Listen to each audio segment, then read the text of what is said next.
Bakit kinakailangan yung importante, yung strategic, bakit yun ang yan? Bakit yun ang ibibito? Yun ang binito. Ako, ang panalangin ko, ibito sana ako yung AX na ito, wala akong paniwala dyan. Ito yung mabigat kasi ang counterpart funding natin para dito, 35 billion. Okay. Ganito yan eh. Halimbawa, kayong dalawa ni Nelson. Opo. Kapag ka in-approve yung loan natin, merong counterpart tayo. Yung counterpart Yes. na yon manggagaling sa GAA. Yun ang share ng gobyerno. O itinanggal mo itong 35 billion. O anong mukha niyong ihaharap ngayon? Anong mukha natin iharap sa kausap natin? Ang galing nating makipag-usap. Umokay naman sila. Okay, pagkatapos nawala yung ating counterpart. Yung counterpart funding natin is a legal obligation. It's a contract. Tama po. O atras ka sa kontrata, ano sasabihin sa'yo ng ano mo? Nako. Ito pala bang kausap natin, ano ito eh, parang mga lasing ata ito eh. Ang ganda ng usapan eh. Ba't nagkaganon? Meron ka pa bang maiinganyo sa susunod, makikipag-usap pa sa'yo? Dahil nga sa pagkakawalan, madidelay ngayon yung strategic development mo. Yes. Pangkaraniwan, nadidelay ng 4 na taon. Nako. O anong mangyayari? Example, yung Metro Subway mo na inumpisahan natin. Yan, ongoing na po yan eh. 2023. Ang dami na nating hinukay. Yes po. O paano to? Ibig mo sabihin, madidelay naman ng 4 na taon to. So ito total Sa ba traffic tinanggal? natin na to. Wala ka na nga counterpart fund eh. Nako. Yan. Ay, nako. Hindi ba pwedeng yung ating budget, may chance pa ba? Yung ating ipinasang budget, ilaan na lang natin dito sa mga proyektong ito? Yan nga yung pinipilit natin, Jen, di ba kaya tayo nagbabudget para sa ganun. Kapag ka yung budget planning natin ay hindi man perpekto pero naayos natin mabuti, magsisimula dyan ng napakaraming positibong bagay. Opo, Di ba? opo. Hindi yung iniisip natin na ang sabi nga namin noon, ito yung ating pagsisikapang suyurin. Ano? Ano ba yung fine-tooth comb? Opo, sinuyod ng gusto yung ano eh. Ano yung fine-tooth comb? Suyod. Di ba? Opo, suyod. Suyod. Oh. Di ba pagka sinuyod mo yung Yan. hindi lang kuto ang pati lisa. Patilisa, Yung tangay. pinakamaliit na insekto na maaaring Nasa ulo. nagbibigay sa iyo ng iritasyon araw-araw. Susuyurin mo. Ganun. Ang sabi ng mga kasama ko, susuyurin natin yung budget na yan. Ayan. Yes. Para lahat ng irritants, Tanggal. matanggal Maalis. yan. Kasi ako naman, okay, sige. Magsasama tayo dyan. Ayan. O di nasuyod nga namin. Sabi ko nga sa iyo, yung version namin, hindi rin naman perpekto. Wala naman perpekto rito. Totoo po, totoo. Kaya lang, sa tingin ko, talagang marami kaming nasuyod. Ha? O de, nung butuhan na nung aming Senate report, committee report, yes kagad ako. Mr. Sa part ng Senado po yan, ha? Sa part, Yung version namin, Opo, kasi sa Senado. yung version ng House of Representatives, dinala sa amin. Opo. Sinuyod namin. Yeah. Siyempre, yung leader ng susuyod, si Senator Wing Gatchalian, Gatchalian. opo. Nandun naman ako. Di ba palaging magkasama kaming dalawa na lang natitira eh. O di, nasuyod namin yung karami. Marang hindi namin lahat na perfect, sabi ko nga. Pero medyo masaya na ako. O, nung i-present sa amin, iraratify namin, bubutuhan namin, Opo. I vote yes, Mr. President. Sabi ko. O, Okay. ito, dumating ang BICAM. Pagdating ng BICAM. Ayun, Chairman. Ba't bumalik yung mga kuto? Ano ba? Kala ko ba sinuyod na natin, nga. Sabi niya, talagang napakahirap palang kinakailangan give and take, ganito. Oo nga, pero hindi po pwede ito. Hindi ba pinag-uusapan natin, yung mga AX na yan, yung mga tupad na yan, yung mga maip na yan. Dati maip, ngayon maipip na naman. Maipip. Lalo ka kung lumaki, paano nangyari yun? Yun ang sinasabi ko. Kaya nung ratification na nung BICAM, nag-no na ako doon. Okay. Dahil nga, hindi, sabi niya, pabayaan mo kasi maring kakaroon pa naman ng bito yan. Baka ibito ng Pangulo yung mga ayaw mong mangyari dyan, sabi niya.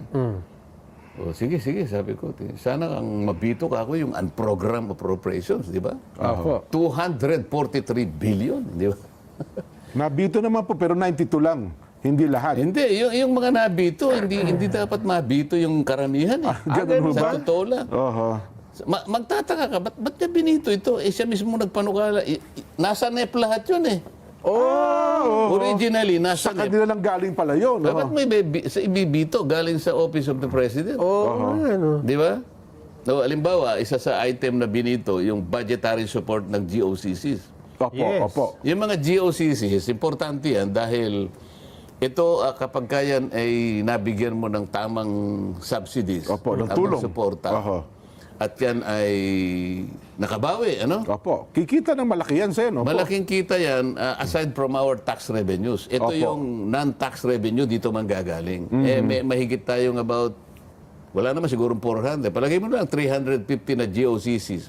Opo. Halimbawa, kalahati nun kumita. Nakapagbigay Kumikita. sa'yo ng additional na revenue. Oho, tama. O naalis ngayon yung budgetary support ng GOCCs. Ah. So paano yung titigok-tigok na yun? Siguradong patay yun. Oho. So, pangalawa, yung perang parang hindi na ibayad sa mga LGUs sa matagal na panahon. Oho. Dapat na, kasi palaging may bahagi ang LGUs eh. Doon sa kanilang ira, ho ba yan? Hindi lang ira, yung mga hindi pa naibigay. Ah, okay. O karampatan na ibigay mo yun. So, nasa NEP yun eh. Mm-mm. O inalis yun. Yun, mga previous years yun eh. Aha. Sila mismo ang naglagay sa NEP. So originally, nasa NEP. Paano may bibito yung ikaw mismo naglagay doon? Pero sa final, binito pala, oh. Pero merong wala sa NEP, nalagay sa program, pero hindi nabito. Hindi, meron po ding ba? nabito doon. Pero meron din? ang nabito doon, yung alokasyon sa Government Personal Services Requirement. Ito yung retirement, Oho. ito yung upgrading ng kanilang mga salaries. Opo. Na bahagi nun, nailagal sa program. Oho. Kaya nilagay doon para sana i-shield ang yung para hindi mabito. Nabito. Ang problema, Sa halip na kailangan protect- din yun. Retirement benefits yun. Sa halip na Yung sweldo maproteksyonan. yun eh. Oho. Yung increase ng sweldo yun eh. Oo. Tapos, nasakripisyo yung mga program na noong pa'y ginawa na. Halimbawa meron tayong ginawang batas o isang programa na nilaunch noong 2015. Opo. Ito yung CARS eh. Comprehensive Automative Resurgence Strategy. CARS program. Oho. Meron dapat financial incentive ito, tax incentive, para sa ganun, ma-encourage mo yung gumagawa ng kotse at saka yung mga parts. Opo, oho. O, nabito. At natanggal Meron pala siyang yun. kasama naman na race. Revitalizing the automotive industry for competitive enhancement. Oho. Nabito rin ito. So, yung ating iniisip na ma-encourage yung ating car industry, Opo, local. masuportahan ang local automotive industry, Nawala. Wala na pala. wala yun. na yan. Di pa na yung mga ginagawa pala sa na modern jeepney na gawang Pinoy. Wala kayo. Yung Saraw, Ayan, yung oo, Francisco, San Francisco, wala Francisco na naman. Ah. At ang pinakamalaking bahagi nito, yung counterpart natin sa mga foreign assisted projects, yung binanggit ko nung isang araw sa Opo, inyo. opo. Ito yung mabigat kasi ang counterpart funding natin para dito, 35 billion. Okay. Ganito yan eh. Halimbawa kayong dalawa ni Nelson. Opo. Isa kayong mga... Pilantropo. Hindi kayo pilot. Eksperto kayo sa Expert. negotiation. Ah, okay, oh. Kasi in-identify natin itong mga lugar na to. Strategic sa ating pagsulong bilang isang bansa. Okay, okay. So, Opo. Nelson, kako, Jen, Opo. magsama kayo, i-negotiate nyo to. Puntahan ninyo itong mga bansang ito. Opo. Makipagtawaran tayo kasi kailangan Pag-negotiate ito. tayo dyan, oo. Strategic itong mga ito. Eksperto kayong dalawa. At saka ito, matagalan na negotiation to. Aha. Nagtagumpay naman kayo. Nakapag-close tayo ng deal. Halimbawa. Nakapag-close kayo talaga, okay? So, kapag ka in-approve yung loan natin, merong counterpart tayo. Yung counterpart Yes. na yon manggagaling sa GAA. Yun ang share ng gobyerno. O itinanggal mo itong 35 billion. O, anong mukha niyong ihaharap ngayon? Sasabihin ni Nelson. Jen, paano kaya tayo? Anong mukha nating iharap sa kausap natin? Ang galing nating makipag-usap. Umokay naman sila. Okay, pagkatapos nawala yung ating counterpart. Yung counterpart funding natin is a legal obligation. It's a contract. Tama po. O atras ka sa kontrata, ano sasabihin sa'yo ng ano mo? Nako. Ito pala bang kausap natin, ano ito eh, parang mga lasing ata ito eh. Ang ganda ng usapan eh. Ba't nagkaganon? Meron ka pa bang maiinganyo sa susunod, makikipag-usap pa sa'yo? wala na Halimbawa, po. ikaw na, papalitan ko na lang kayong dala, pero kahit na sino pang ipalit mo siguro, baka hindi na rin Siyempre, maniniwala. nag-uusap-usap din po yung malalaking negosyante na yan. Oo. Hindi lang yun. Dahil nga sa pagkakawalan, madidelay ngayon yung strategic development mo. Yes. Pangkaraniwan, nadidelay ng 4 na taon. Nako. O anong mangyayari? Example, yung Metro Subway mo na inumpisahan natin. Yan, ongoing na po yan eh. 2023. Ang dami na nating hinukay. Yes po. O paano to? Ibig mo sabihin, madidelay naman ng 4 na taon to. So, ito total, Sa ba traffic tinanggal? natin na to. Wala ka na nga counterpart fund eh. Nako. Metro Subway at saka yung North-South Commuter Rail Railway. Train. Oho. Yung papunta doon sa... kung pupunta ka ng Tarlac, makikita mo yung nakalatag na Yes po. yung mga mga poste, yung dadaanan ng tren. O di, madidelay na naman. Ito yung mga ganun na... Bakit kinakailangan yung importante, yung strategic, bakit yun ang yan? Bakit yun ang ibibito? Yun ang binito. Ako, ang panalangin ko, ibito sana ako yung AX na yun, dahil wala akong paniwala dyan. Magkano na yun? 63 billion na 63 tayo. billion yung po. Padadaanin na naman yan sa politiko. Aha. Pupunta sa Nueva Ecija, sa Cabanatuan. Ha? Pati mga teachers, kakasang ka pa. Kunwari, maglista ka nga, ma'am, nang bibigyan natin ng AX. Ayan, ano. Yung mga teachers naman, kung minsan napapakasangkapan din, ano. Lilista naman ng mga Pagtago nga lang. Yes ano. po, oo.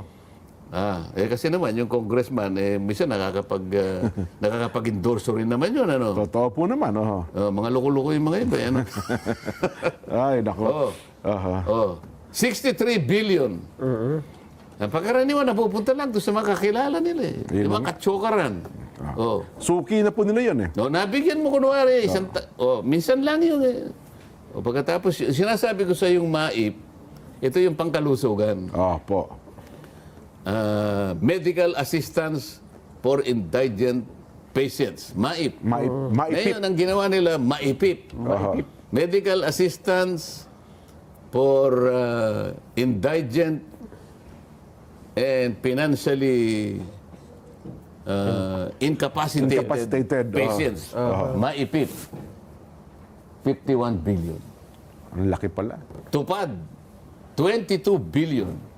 Samantala, sinuyod na namin eh. Tinanggal na pala yun, no? Hindi namin natanggal lahat eh. Binawasan. Pero parang yung version namin, AX, parang 27 billion lang. Halos kalahati na wala, no?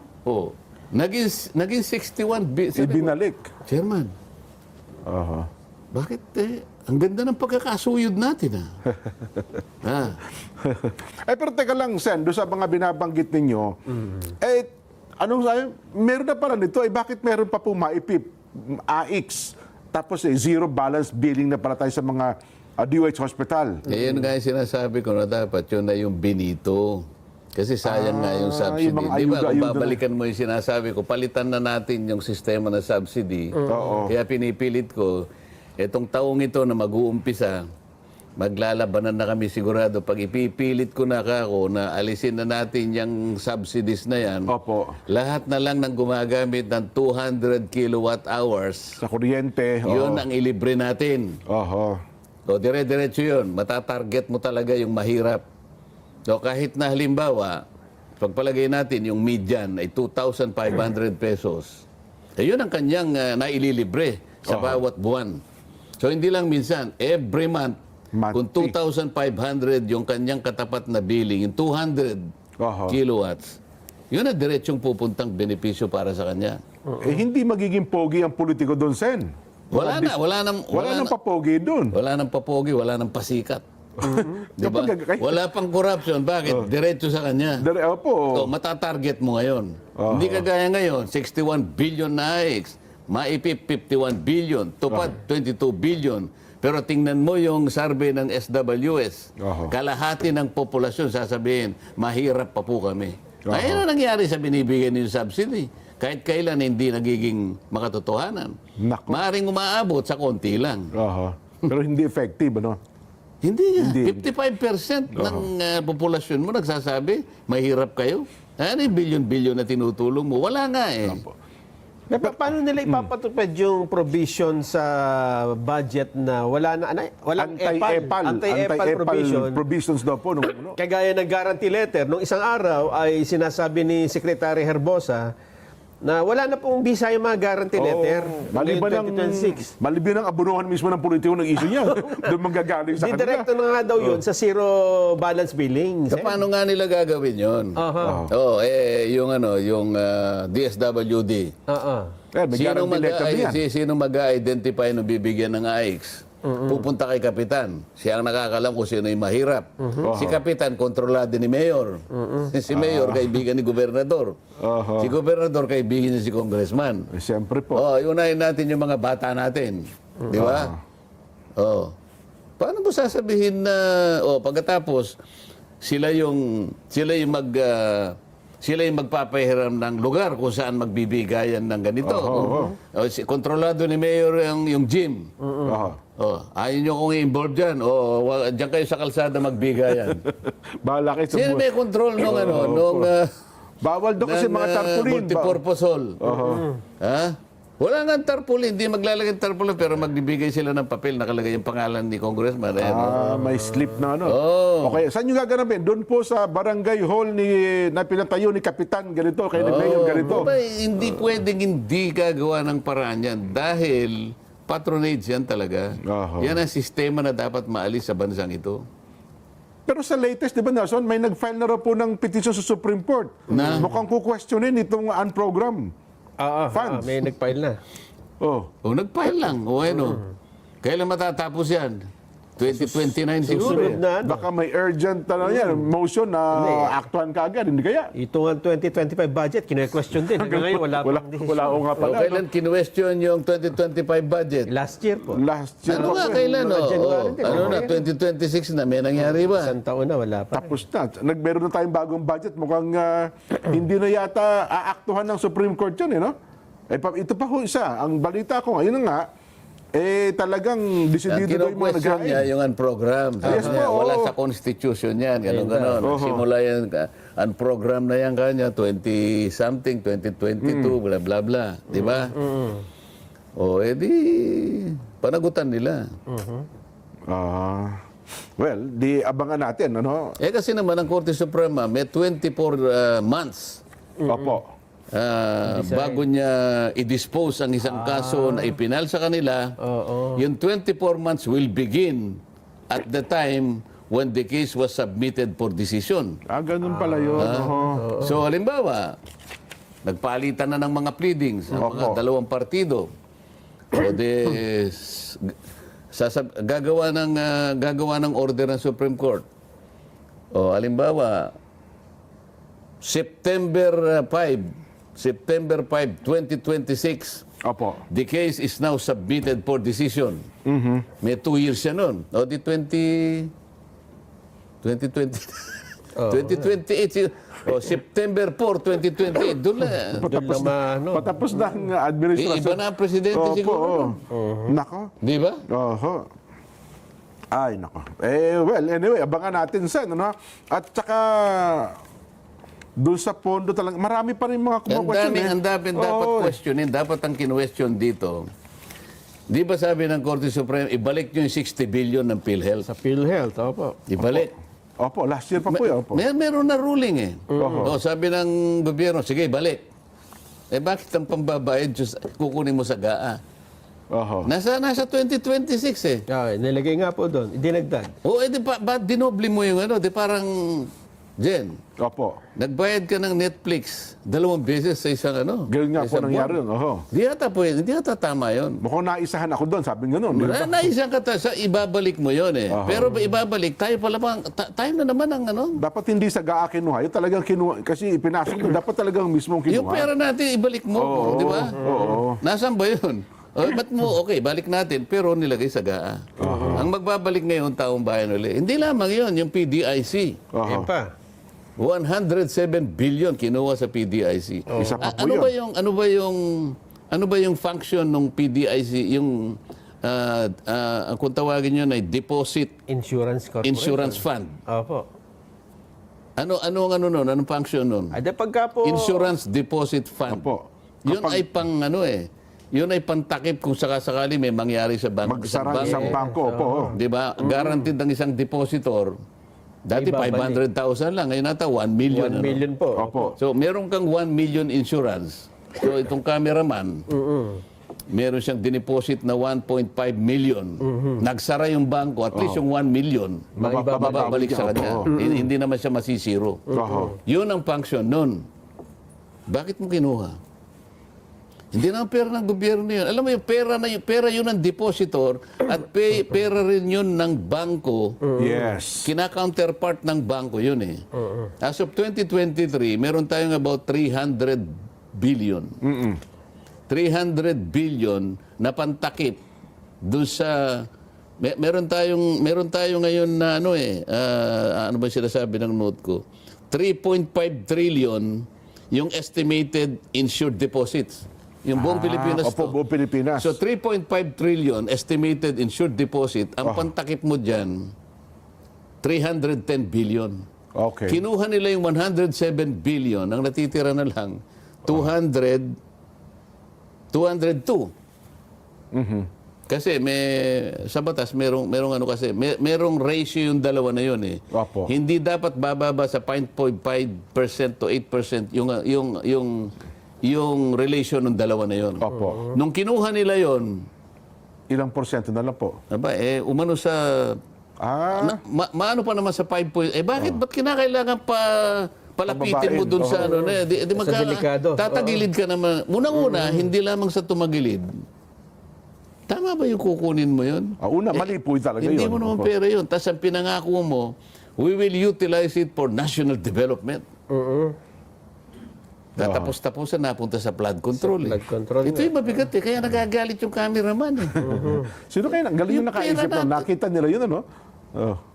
Mga excess fund daw ito. Hindi Opo, ba yung PhilHealth excess Excess fund? fund nga Bakit po. palagi mong tinitingnan yung excess fund? Nakita nila kahit excess na fund, excess fund yun, hindi sa'yo yun. Hindi sa'yo. Halimbawa, Yung yung kapitbahay ni Nelson, napansin niya, pare, ang dami mo pera, hindi mo naman kailangan yan. Akin na yan. Kukunin mo pa. Tama ba yun? Ayun ang pinipilit nilang panagutan ha, pinipilit. Ang sabi raw ng OGCC. Opo, government, Ano yung OGCC, Nelson? OGCC, Office of... Government Corporate Council. Yung Yan, abogado ng mga GOCC. abogado ng mga GOCC. Yes po. Sabi niya, legal yan, sabi niya. Ba? Hindi ko malaman kung anong basis niya sinabi legal. Kung pa sinabi ang daming pagkakataon na sinasabi ng OGCC, legal pero puro mali. Palpak. Oho. Pag sinabi ba niyang legal, ay di wala ka na to. Hindi lahat ng legal, moral. Yes po. Di ba? Ito, illegal. Ito lang, isipin mo lang, hindi mo pera yun eh. Hindi mo pera yun, ba't gagamitin mo?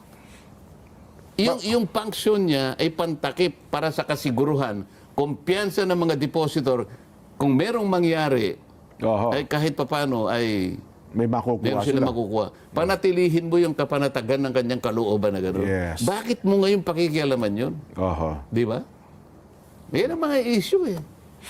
Oo nga, no. Tapos, pero bakit parang hindi naman natin nagpetisyon ng PDIC na ibalik sa kanila yun, no? Maliban sa PhilHealth lang eh. Wala kasing, dapat merong isang Kahit depositor sana, pwede. Na magpetisyon, dapat magsama yung mga ilang depositor, lalo samahan ng bangko, questioning. Ayan, At alam ko, ganun din ang mangyayari. Sasabihin ng Korte Suprema, ibalik yan. Kung paano nila niresolve, Yes. ibalik ninyo yan, hindi nyo pera yan.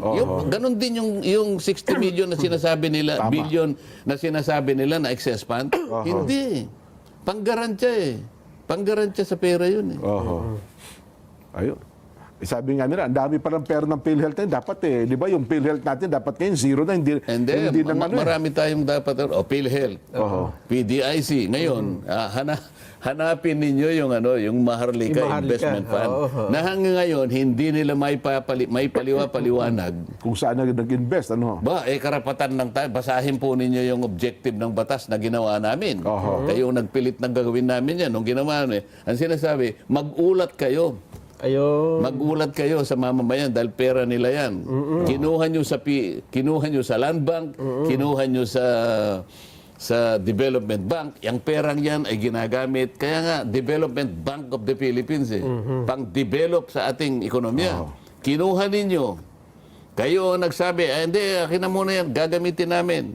Kami ang bahala. Ngayon, wala kayong may paliwanag. Ano nang katuturan na nangyari? 2 taon na nakararaan. Wala kayong maiulat kung ano nang nangyari. Ba't wala nga reporting yung Maharlika, no? Ilang mamamayan ang nagawa ninyong ma-employ halimbawa. Yan bang ginamit yung perang yan nakapag-invest ba kayo sa isang korporasyon na gumagawa ng mga classrooms? Ayan, siguro. Di ba? Oo nga, oo. Magre-report kayo ngayon. Pag may classroom, may teacher, di ba? Opo. Ha? Nako. Tsaka yung mga teacher, dapat tinetrain natin para magagaling, di ba? Nung dapat nga magpaliwanag si Ginoong Kunsing yan, di ba? Yung kanilang presidente dyan.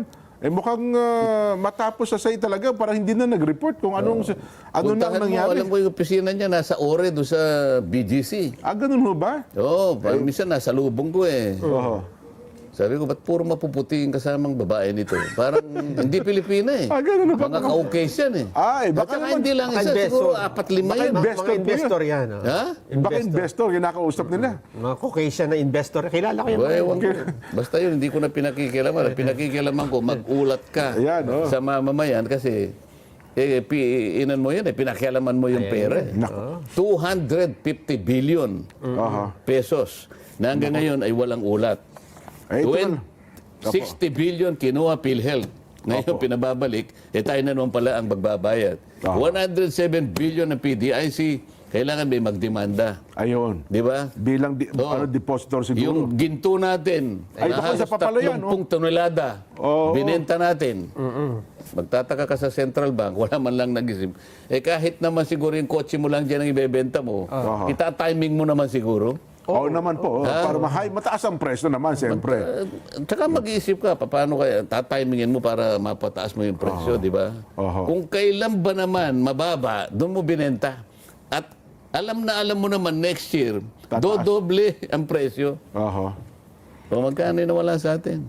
Sino ba buyer na? 102 billion na tayo nawala sa atin. Sino ang buyer? At saan napunta yung pinagbilhan? Ayun na nga po. Baka kakilala din nila yung buyer, hindi kaya?